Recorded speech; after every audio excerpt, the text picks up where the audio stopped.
virtual reality porn, joining the Mile High Club, and a sex toy that simulates oral sex for women. This and more coming up.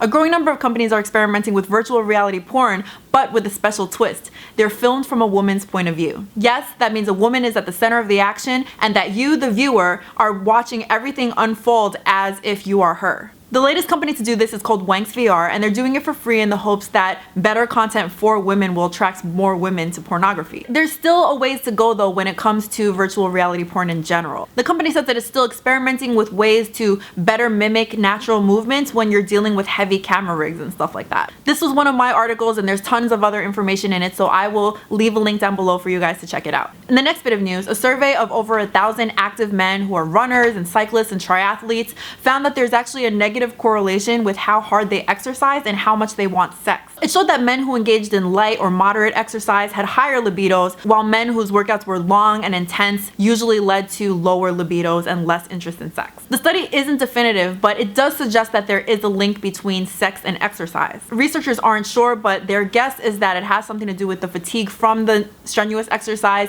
and lower levels of testosterone as a result. For those of you out there watching, I'd be interested to know what your level of activity is in your daily life if you engage in strenuous exercise and if you feel that it drains you and makes sex less desirable. Let me know in the comments below. Meanwhile, in England, people are going to extremes, as in extreme temperatures, to improve their sex life. A spa in Manchester is offering a $50 treatment called Love Mist, in which they blast your genitals with liquid nitrogen vapor for 30 minutes. The theory is that the cold shock to your blood vessels will release endorphins and stimulate blood flow. But the thing is, there's no proof that that's actually happening, and there's also no evidence that this is safe to do. But I'd be interested to hear if you guys will be willing to try something like that. If you aren't yet in the Mile High Club and you're interested in trying, there are now airlines who are willing to help you. Flamingo Air and Love Cloud will take a couple exactly a mile into the sky so you can get busy, and if you want, you can bring a third person if you're interested in a threesome. The services might be interesting for people who are, interested in joining the Mile High Club but are afraid to take the risk on a commercial flight. But personally, I always thought the thrill of doing it in the sky was the sort of danger of getting caught. Anyway, moving on. You know that tired phrase, nice guys finish last? It's less a fact than it is a common complaint from guys who think they're nice.